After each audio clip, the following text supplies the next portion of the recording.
49 అంటే సంతానం, 49 అంటే సంతోషం. 39 ఆంధ్రప్రదేశ్, తెలంగాణ. అమ్మ, ముందుగా మీ అందరికీ నమస్కారం. నమస్కారం అంటే కూడా మీరు చాలా పెద్దవారు. మీ అందరికీ పాదాభివందనాలు.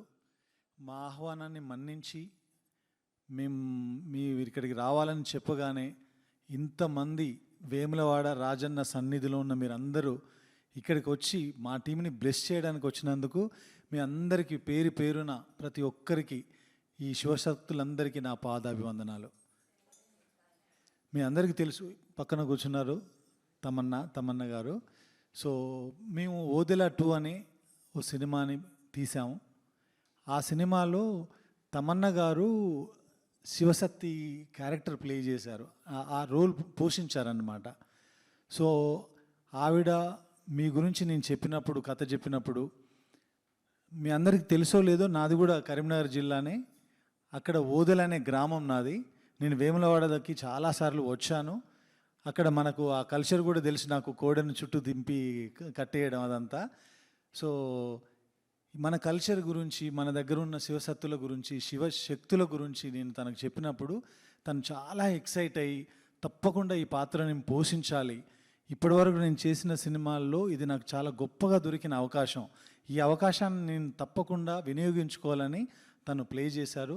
సో చాలా అద్భుతంగా ప్లే చేశారు. నాకు అదృష్టం ఏంటంటే ఈ క్యారెక్టర్ రాయడానికి కానీ, ఇంత దూరం ఈ సినిమాని తీసుకురావడానికి కానీ, మీరు కాకపోయినా మీ అమ్మలను నేను చూసుంటాను చిన్నప్పుడు. ఆ వేములవాడ వచ్చినప్పుడు, లేదంటే శ్రీశైలం వెళ్ళినప్పుడు, కొమరవెల్లికి వెళ్ళినప్పుడు, ఓదెల మల్లన్న సన్నిధిలో వెళ్ళినప్పుడు ఇవన్నీ చూశాను కాబట్టి నా మెమొరీలో చిన్నప్పుడు అలా ఉండిపోయినాయి. అదే విషయాల్ని నేను కథ రూపంలో రాసుకొని, మీరందరూ ఎలా చేసేవాళ్ళు, ఎలా ఉండేవాళ్ళు, ఎలా నడిచేవాళ్ళు, నాకు ఉన్న జ్ఞానంతో నేను తనకు చెప్పాను. తను ప్లే చేశారు. తప్పకుండా రేపు ఈ కల్చర్ గురించి, దీని గురించి తెలిసిన వాళ్ళందరూ కూడా ఈ సినిమాని ఆశీర్వదించి చాలా పెద్ద సక్సెస్ చేస్తారని నేను నమ్ముతున్నాను. సో మీ ఆశీర్వచనం కూడా దానికి ఉండాలి మాకు. శివశక్తులు అంటే మీరు మీ ఫ్యామిలీస్ని వదిలేసి, సంసార జీవితాన్ని వదిలేసి, నాకు తెలిసి వేములవాడలో రాజన్నకు మీ జీవితాలు అంకితం అయిపోయినాయి. అంతే మొత్తం మీరు అక్కడే అంకితం అయిపోయి ఆయన కోసమే బ్రతకాలి, ఆయన సేవలోనే బ్రతకాలి, ఆయనకు ఉన్నటువంటి విషయాన్ని మీరు ప్రజల్లోకి తీసుకెళ్ళాలి. సో అలాంటి శివశక్తులుగా ఉన్నప్పుడు రెగ్యులర్గా రోజు ఎవ్రీడే మీ జీవితాల్లో మీరు చూసే కష్టసుఖాలని కావచ్చు, మీ దగ్గరకు వచ్చి చెప్పుకునేవి వాళ్ళ బాధలు చూసినప్పుడు కావచ్చు, మీ అందరికి ఏమనిపిస్తుంటుంది, వాళ్ళని ఎలా బ్లెస్ చేస్తారు, ఎలా ఆశీర్వదిస్తారు, మీకు తెలిసినంతలో చెప్తే ఇది మీ ద్వారా ఈ కార్యక్రమం చూస్తున్న మొత్తం యావత్ భారతదేశంలో ఉన్న తెలుగు వాళ్ళకి చాలామందికి సబ్ టైటిల్స్ వేసి మరి మేము చెప్పదలుచుకున్నాం. ఇది మాకు ఎందుకంటే అక్కడ మేము రాజన్న దగ్గర ఉంటాం కాబట్టి మాకు ఒక 10 సంవత్సరాల బట్టి మాకు ఎందుకో దేవుడు అంటే బాగా ఇష్టం అయిపోయింది. దేవుడు కూడా జనాలందరినీ మైక్ దగ్గర పెట్టుకో. దేవుడు కూడా జనాలందరినీ ఇలా ఉండే నా బిడ్డలందరూ నా దగ్గరనే ఉండాలి, మంచి ఎల్లకాలం మంచిగా సేవ చేస్తూ మంచిగా బతికి పిల్లల్ని ఇలా మంచిగా చదువుకోవాలని చెప్పి దేవుడు మాకు ఇట్లా చెప్పి చెప్తారా? మేము ఇప్పుడు శివశక్తులమని అని తెలిసింది. మీరు మా పాత్రలో పోషించినప్పుడు, మాలో స్క్రీన్ మీద కనిపించినప్పుడు మీ ఫీలింగ్స్ ఎలా ఉన్నాయి? నాకు ఏమనిపిస్తుందంటే, సినిమాలో మేము అమ్మాయిల్ని డాక్టర్ కానీ, పోలీస్ ఆఫీసర్ కానీ, వేరే వేరే పాత్రల్లో మేము చూసాము. కానీ ఒక శివశక్తి అనేది ఎవరు స్క్రీన్ మీద అది చూపించలేదు. సో అదే ఒక పెద్ద బాధ్యత. మిమ్మల్ని మేము తప్పగా చెప్పకూడదు, కరెక్ట్గా మిమ్మల్ని చూపించాలి అని కోరుకున్నాము. భక్తి అనేది ఒక అందరూ ఎక్స్పీరియన్స్ చేసిన ఎమోషన్ కదా. మనం నార్మల్ సిటీ లైఫ్ కూడా జీవించే వాళ్ళం కూడా భక్తిని అనుభవిస్తాం. ఆ భక్తిని 100,000 మెనీ టైమ్స్ మల్టిప్లై చేస్తే ఎలా ఉంటుందో అదే గుండెలో పెట్టుకుని ఈ క్యారెక్టర్ని జీవించాను.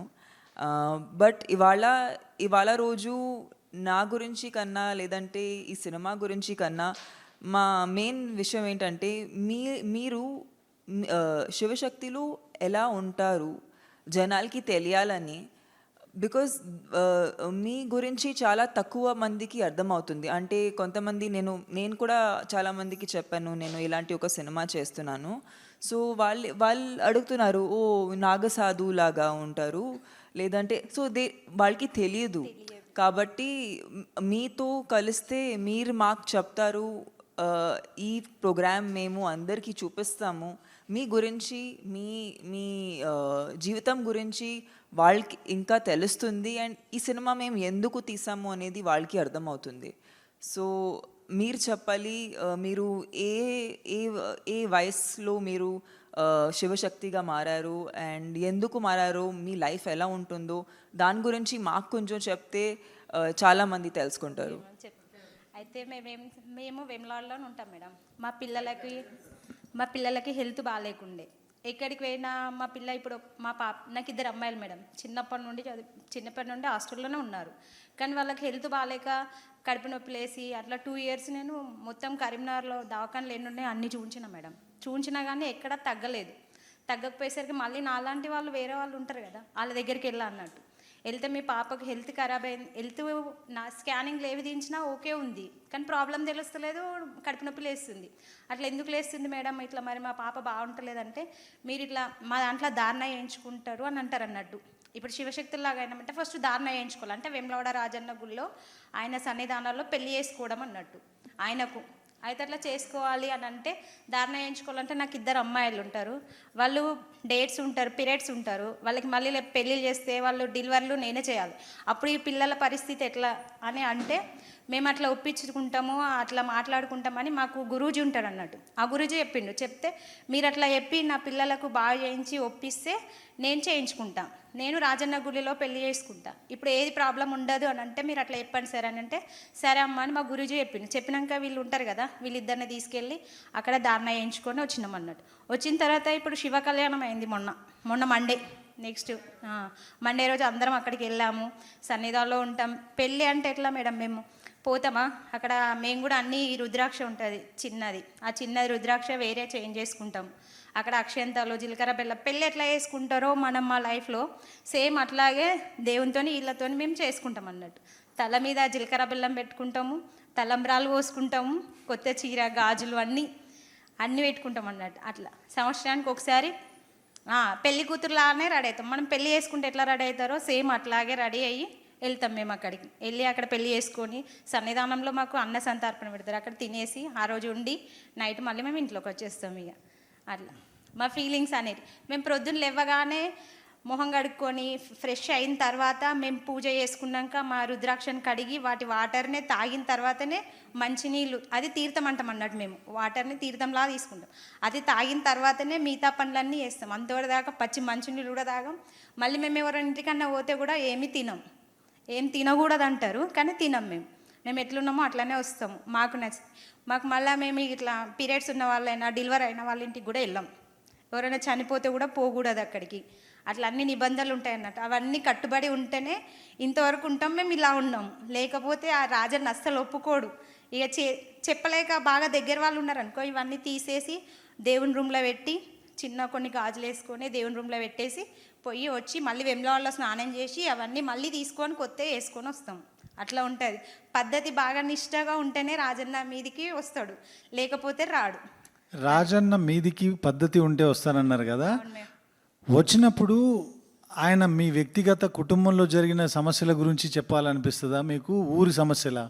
అంటే మన దగ్గర వాళ్ళు ఉంటారు కదా సార్, దగ్గర వాళ్ళు ఉన్న వాళ్ళు వాళ్ళు ఇప్పుడు బాధ ఉంటుంది, నాలో ఉన్న బాధ ఉంది, నా ముంగటున్న బాధ వాళ్ళు ఉంటారు, అలా బాధ భరించలేని వాళ్ళు ఉంటే వాళ్ళు వస్తారు, నాకు ఇట్లా ఉంది ఆపతి, మరి ఎన్ని చేసినా తగ్గట్లేదు, మరి నేను ఏం చేయాలి అని అన్న వాళ్ళకు కూడా చెప్తారు. మీకు ఇక్కడ స్పృహలోకి వస్తుంది ఏం చెప్పాలో, అప్పటి వరకు మాకు ఏం తెలియదు, పూనకం అట్లా వస్తుంది అన్నట్టు. అప్పటి వరకు మాకు ఏం తెలియదు. మీరంతా అదృష్టవంతులు, ఆయన మీ లోపలికి ప్రవేశిస్తాడు.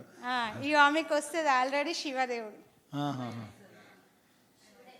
కాశీ విశ్వేశ్వర స్వామి ఉన్నాడు ఆమెలో. ఆవిడని ఇలా చూడడం, దగ్గర నుంచి చూడడం, మిమ్మల్ని కలవడం మా అదృష్టం అండి నిజంగా. మేము అందుకే ఈ సినిమా ప్రారంభోత్సవం కూడా మేము కాశీలోనే చేయడం జరిగింది. ఈ సినిమాకు సంబంధించిన ఏదైతే మేము తీసామో దాన్ని ఫస్ట్ టైం ప్రపంచానికి చెప్పే ముందు దాన్ని తీసుకెళ్ళి కుంభమేళాలో మేము దానికి ప్రజల్లోకి తీసుకెళ్ళడం జరిగింది రిలీజ్ చేసి. ఫస్ట్ నేను ట్రాక్టర్ నుంచే పడ్డా. అయితే రక్తము నాకు తలకాయల రక్తం గడ్డ కట్టింది, ₹1 బిల్లెలుపు కట్టింది. అయితే హాస్పిటల్ అన్నీ తిరిగినాం మేము. హాస్పిటల్ అన్నీ తిరిగితే అమెరికా కూడా వేసుకోయారు నన్ను. వేసుకోయినా బతకది అన్నారు. ఇక లాస్ట్ ఒక 4 సంవత్సరాలు తిరిగిన నేను. అమెరికా డాక్టర్ ఏమన్నాడంటే ఇక అయిపోయింది ఇంటికి వేసుకోరు అన్నారు. అన్నాక తీసుకొచ్చి గడ్డలేసారు.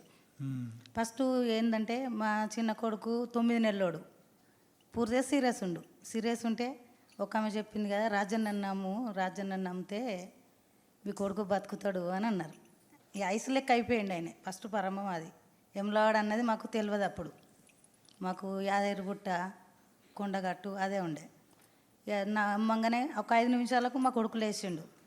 ఇక అట్లా సోమవారము సంవత్సరానికి ఒకసారి పోయినాం మేము. ఒక 25 సంవత్సరాలు అవుతుంది కావచ్చు.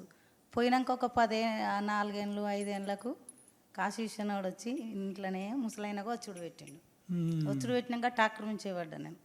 ఇక అది నొప్పి లేచింది బాగా. నొప్పి లేచినాక కూడా ఇదేంది మేము సంవత్సరానికి ఒకసారి పోయినాక ఇంత బతకదా అంటారు అనేది లాస్ట్ గడ్డలో కూడా వేసారు నన్ను.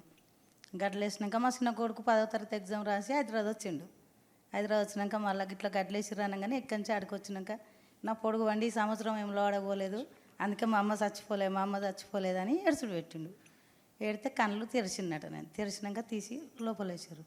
లోపలేసినాక హైదరాబాద్ ఒక ఆమె వచ్చి లేదు నాకు జోల పడితే నేను బతికిద్దా అని రాజన్న వచ్చి ఆమెకు చెప్పిండు. నేను పట్టా అని అన్నా. కానీ పట్టినాక నాతోటి ఒక 20 మంది బతికారు.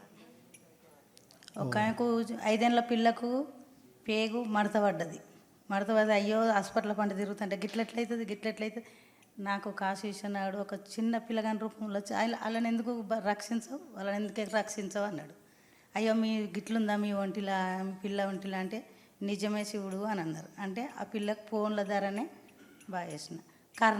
ఫస్ట్ కరీంనగర్ జిల్లాలో 3 కర్ణ వచ్చి వేసుకుపోతుర్రు. చిన్న పిల్లలు ఉన్నారు వాళ్ళకు. అయ్యో వాళ్ళు బతకాలి కదా మన కుటుంబం వెనుక వాళ్ళని కాపాడాలి నేను. ఈ రాజన్న లేడా గుళ్ళే అని రాజన్నకి మొక్కాలే అంటే వాళ్ళని కూడా తీసుకొని చాటు పెట్టేటోళ్ళని వాళ్ళని బతికిచ్చిండు. నేను కూడా బతికిన. పిల్లలు కానోళ్ళకు 15 ఏళ్ళు 20 ఏళ్ళు ఇట్లా ఆయాసపడ్డోళ్ళకు అయ్యో వాళ్ళు ఇంత ఆయాసపడుతుర్రు అన్నాక మళ్ళీ నాకు రాజన్న అయినా యమలాడ రాజేశ్వర స్వామి కాశీ విశ్వనాథుడు మా దిక్కు సిద్ధేశ్వరుడు ఉంటాడు. వీళ్ళొక గిట్లనే నీళ్ళక తెల్ల బట్టలు వేసుకొని అమ్మ వాళ్ళకి పిల్లలు లేక అల్లాడిస్తుర్రు, నువ్వెందుకు అట్లుంటున్నావు, మేము లేమని ఇవ్వంట్లే, నువ్వు వాళ్ళని బట్టు వాళ్ళకి సాయం చెయ్యి అంటే నేను ఒక 60-70 మందికి సంతానం ఇప్పించిన, ఒక 30 మందికి పెళ్ళిళ్ళు చేసిన. ప్రాణాలు పోయేటోళ్ళకి కూడా నేను కాపాడిన. కానీ నేను రూపాయి తీసుకోలేదు. ఎందుకంటే నా ఇంట్లో ఆపతి వెనక సిరి ప్రజలని నేను కాపాడాలి. యమలాడకు ప్రజలు ఇంత పెరగాలి. మీరే ఇంకేముంది, ఆయన శివయ్య మీ రూపంలో ఉన్నాడు. భక్తి అంటే అది డెఫినెట్గా మేమిద్దరం ఈ సినిమా షూట్ చేసేటప్పుడు ఎంత స్ట్రాంగ్గా ఫీల్ అయ్యాము. అండ్ మీకు తెలియాలి సార్ వైఫ్ యాక్చువల్లీ చాలా పెద్ద, she a very big Shiv bhakt. And ఆమె నన్ను చాలా ఇన్స్పైర్ చేసింది యాక్చువల్లీ. వెరీ వెరీ ఆమె నాకు ఒక శివలింగం కూడా ఇచ్చింది. నేను నా ఇంట్లో అది నా టెంపుల్ ఉంటుంది అక్కడ నేను దానికి స్థాపన చేశాను. సో మిమ్మల్ని చూసి నిజంగా మేము మీ లైఫ్ ఎలా ఉంటుందో అది అర్థం చేసుకోవడానికి నిజంగా మేము చాలా ఎక్సైటెడ్గా ఉన్నాము. మేడం ఇది ముందటికి నువ్వు నడిపితే నువ్వు మంచిగా పైకొస్తావు, మాకు కూడా శివ పార్వతులు అన్నది మాకు కూడా ఇల్వ పెరుగుతుంది, నీకు కూడా నువ్వు గొప్పతనం వస్తుంది. Through you Vemulawada Rajanna Shiva people Vemulawada అంటే ఏంది, రాజరాజేశ్వరుడు అంటే ఏంది, పార్వతి ఏంది అన్నది నీ ధరన ముందుకు నడవాలి. శివుడి నేమ్ మీ ద్వారా పీపుల్లోకి వెళ్ళాలనేది తన విషయం అంట, నా కోరిక. Thank you so much. మీరు ఇలా చెప్తుంటే నాకు యాక్చువల్లీ నేను చాలా చాలా ఫీల్ అయిపోతున్నాను. Thank you so much. Life మీరు చెప్పినవి విన్న తర్వాత, మీరు అంత పెద్ద ఇన్సిడెంట్ జరిగిన తర్వాత మీరు సర్వైవ్ అవ్వడమే శివుడి యొక్క కృప, శివుడి యొక్క అంతే ఆయన దయ. మళ్ళీ మీ ద్వారా మినిమం 100 ప్రాణాలు కాపాడారు. దానికి మించిన శివశక్తి ఇంకేమిటి? శివుడి యొక్క ఒక శక్తి 100 ఏమిటో పానాలు కాపాడిన నేను, ఒక 150 మందికి సంతానాలు కూడా ఇప్పించిన నేను. Oh my God. అంటే నాకున్న చిన్న బ్రెయిన్కి, నాకున్న జ్ఞానానికి నాకు అర్థమైంది ఏంటంటే, ఊర్లో ఏవైనా నెగిటివిటీ అంటే చెడు ఏదైనా జరుగుతున్నా, లేదంటే ఏదైనా క్షుద్ర శక్తులు ఉన్నా దాన్ని పారద్రోలడానికి కూడా మీకు దేవుడు మనిషి లోపలికి పూనకం రూపంలో వచ్చి మీకు చెప్తాడు. సో మీరు ఊరును కాపాడడానికి యాక్చువల్గా చెప్పాలంటే మీరు అందరు అమ్మవార్లు, మీరు అందరు దేవురు, భవానీ మాతలు మీరందరూ. అంటే మీ ద్వారా చాలా మందికి తెలుస్తుంది శివశక్తులు యాక్చువల్లీ ఎలా ఉంటారు. అండ్ ఎవరు మాకు చెప్పొచ్చా, లైక్ మీరు ఒక రోజులో మీ రోజు ఎలా గడుపుతుంది? మీరు ఇప్పుడు మీరు మామూలు వ్యక్తిని చూస్తున్నారు, వాళ్ళని చూసి మీ లైఫ్ చాలా డిఫరెంట్గా ఉంటుంది. మీకు మంచి రోజులు చెడు రోజులు అలా జరుగుతాయా, లేదంటే మీరు ఎలా ఫీల్ అవుతారు? మీరు ఆల్వేస్ హ్యాపీగా ఫీల్ అవుతారు? మీకు కూడా సాడ్నెస్ అనేది ఒక బ్యాడ్ రోజు అనేది మీకు కూడా జరుగుతుందా? మాకు కూడా జరుగుతాయి. జరుగుతాయి. మేము కూడా మస్తు కష్టపడాల్సిన పరిస్థితి. మేము కూడా శివుడు ఎన్ని పరీక్షలు పెడతాడో అన్ని నెగ్గాలి మేము కూడా. ఇప్పుడు నాయి చెప్తే అయితే మేడం మస్తు నరకం అన్ని చూపించినాయి, అన్ని నెగ్గుకొచ్చిన నేను పరీక్ష పెట్టిన. ఇప్పుడు నేను శివునిలో లోకమైన పరీక్షలు పెడతాడు. ఇప్పుడు నాకు 9 సంవత్సరాల సంధి పెట్టిండు పరీక్షలు. నేను పిల్లల్ని కూడా ఇచ్చిపెట్టి నేను గుట్టల పంట తిరిగి వచ్చిన, 7 సంవత్సరాలు తిరిగి వచ్చిన నేను. అబ్బా అమ్మ, ఇప్పుడు మీరేమో శివశక్తులు, మీరే మా కష్టాలు తీర్చేవాళ్ళు. మరి ఇందాక మీరు అంటున్నారు మీకు కూడా కష్టం వస్తుందని. ఆ కష్టం ఇంకోరి కష్టం తీర్చడం కోసం వచ్చే కష్టమా, లేదంటే మీ జీవితంలో మీ కుటుంబంలో వచ్చే కష్టం? నా కుటుంబంలో నాకే వచ్చింది కష్టం. మీకే వచ్చింది. అయినా దాన్ని తట్టుకొని దానిలోంచి నెట్టుకొని బయటికి వచ్చి మళ్ళీ రాజన్న సేవ చేసుకుంటున్నారు. చేస్తున్నా, ఇంకా ప్రజలకు చేస్తున్నా, నా ఇంట్లో చేస్తున్నా. ఎట్లా అని సార్ చెప్తున్నా. నా కొడుకు, నేను 8 సంవత్సరాలు నా కొడుకు స్కూల్కి వెళ్తుండు, నెత్తురు వస్తున్నా అంటే మేము నమ్మలే. మా అబ్బాయి అయితే పిల్లలు చెప్పినా, నేను ఎవరు చెప్పినా నమ్మలే. అప్పుడు పనికి పోతున్నా నేను, నమ్మక అంత ఒకసారి ఇంటికాడనే ఉండి చూసిన నేను. ఆ పిల్లాడు అక్కే నిజమా, అయ్యో పిల్లలు ఆటపాటలు ఇట్లా అబద్ధం ఆడతారు అని నేను నమ్మలేను. చూసినాక నిజమే అన్నారు. నేను నలుగురు దగ్గరికి 3 దగ్గరికి పోయినా. నువ్వు రాజన్న వేసుకో, ఎక్కడ కానింగ్ తీసినా ఏది రాలేదు. రాజన్న అన్నాడు. అయినా చేయించుకున్నాక కూడా కష్టాలే పెట్టిండు నన్ను చాలా వరకు. అయినా ఇప్పటికైనా మస్తు కష్టం పడుతున్నా నేను. కానీ ఎక్కడ ఏ దారి లేకుండా మళ్ళీ తండ్రిని కొలుతూనే ఉన్నా. కానీ ఎక్కడైనా కొంచెమైనా ఇయ్యగలుగుతాడు కావచ్చు అని ఆశ కొద్ది నేను అంత బమల ఇంకా అసలు రాజన్నను కొలుతూనే ఉన్నా. చూసారా మరి, అన్ని కష్టం వచ్చినా మీరు రాజన్న వదలట్లా. నాకు నా తినే పరిస్థితిలో నేను లేకున్నా కానీ నా పిల్లలకు ఇచ్చిండు కదా రాజన్న జోలై, అడకచ్చైనా పెట్టుకుంటా అన్న ఉద్దేశం కొద్దీ నేను నా పిల్లలను నా భర్తనైనా కాపాడుకుంటా వస్తున్నా. అమ్మ, మీరు మీ సాధనలో ఏం చేస్తారో కొంచెం మాకు చెప్తారా? నాకు సమస్య ఏమొచ్చిందంటే, మా భర్త ఉన్నప్పుడు, మా భర్త లేడు, చనిపోయిండు. 12 సంవత్సరాలు అవుతుంది. భర్త చనిపోయినాక నాకు ముందే రాజన్న అందరి ద్వారా ఇట్లా చెప్పిర్రు, నేను చేయించుకోలేదు. ఇక మంత్రాలు యంత్రాలు మాకు పడలేవు, మా కుటుంబానికి చేసిర్రు బాగా పడకుండా. ఆయన ఆ రకంగానే చనిపోయిండు. ఇక పిల్లలు కూడా మంచిగా లేరు, ఇల్లు విడిచిపెట్టి 4 సంవత్సరాలు బయట ఉన్నా. మళ్ళీ ఇక చేయించుకుంటే నలుగురు ఏమనుకుంటారు అట్లా అని చేయించుకోలే. మా చిన్న అబ్బాయి చనిపోయే పరిస్థితులు ఉన్నాడు. ఇక దవాఖానలో కార్తీక్ హాస్పిటల్లో తీసుకోవద్దు, గంటకు 5,000 ఒడిచినాయి. ఇక నాకు కూడా ఆరోగ్యం బాగాలేదు, షుగరు, థైరాయిడ్, బీపీ ఇవన్నీ అనారోగ్యంగా బాగాలేను. భర్త చనిపోయినాక ఉంటాయి కదా పరిస్థితులు బాగుండయి. చేనేత కార్మికులమని ఆర్థిక పరిస్థితిగా బాగాలేము అప్పుడు. ఇక అప్పుడు అబ్బాయి కూడా మంచిగా చదువుకున్నాడు, మా పెద్ద అబ్బాయి 10th చదువుకుంటుండు. ఆయనకి మంచి మార్కులు వచ్చినాయి.